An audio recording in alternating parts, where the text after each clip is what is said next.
This lesson will give you an understanding of direction and the conventions we use in determining direction.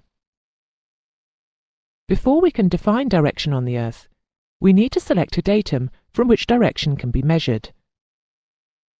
As we have seen, the Earth spins on its polar axis.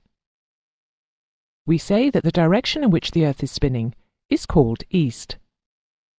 All other directions are defined in relation to east.